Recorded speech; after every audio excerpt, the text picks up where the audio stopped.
вечером на такси приехать. Утром сейчас опять на такси ехать. Тяжело. Наталья Вещагина из Сухой Реки каждый день добирается на работу в центр города. Если раньше автобус приходил за 10-15 минут, теперь ждет по часу и больше. Чтобы не опоздать, часто заказывает такси, что довольно накладно, сетует женщина.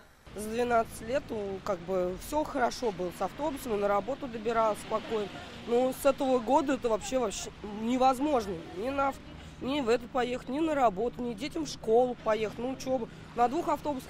Проблема возникла еще в январе. 37-й автобус проходил путь длиной в 30 километров. Объезжал почти весь город, начиная от кладбища Сухой Реки до остановки Ферма-2. Сейчас на рейсе только 2 автобуса. И ездят только до соцгорода. Дальше только с пересадками. Это время и деньги.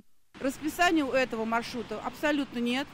Вот люди уходят утром на работу и не знают, доберутся они до работы или нет. Просим продлить наш маршрут, как раньше был, потому что многие жители, работающие, приходится им ехать с пересадкой, что отнимает и время, и денежные средства. Ксения Парфишина, мама 3 детей, говорит, после проблем с единственным маршрутом пришлось пересесть на машину. Муж мне купил машину, мне приходится сидеть дома, я целый день работаю транспортом.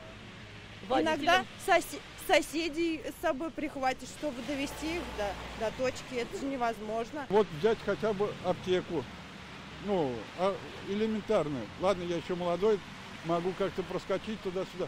А бабушкам как? Кто с давлением ехать в аптеку, это время надо сколько убить. С просьбой разобраться в ситуации жители Сухой Реки обратились в прокуратуру авиастроительного района. В ходе проверки были выявлены отдельные нарушения. Было установлено, что действительно имеет место нарушение расписания движения автобусов. По результатам проверки в адрес руководителя исполкома города Казани было внесено представление. Данное представление было рассмотрено и, соответственно, были приняты меры для устранения выявленных нарушений и для решения данного проблемы населения. А именно с 1 марта был введен новый сокращенный маршрут под номером 37А. Но даже сокращенный маршрут работает с перебоями. Исполком Казани в ответ на жалобы жителей сообщил, маршрут обслуживается индивидуальным предпринимателем. У него в автопарке 18 автобусов, но не хватает водителей. Автобусов достаточно вот в ПТП сейчас? Это гараж, не знаю. А кондукторлар? Кондукторлар... Может, кондукторлар жетмейдер или водительler жетмейдер? Гараж, спросите, пожалуйста. В парке частникам увидели несколько красных автобусов. Вот только в рабочем ли они состоянии. Самого руководителя застать на месте не удалось.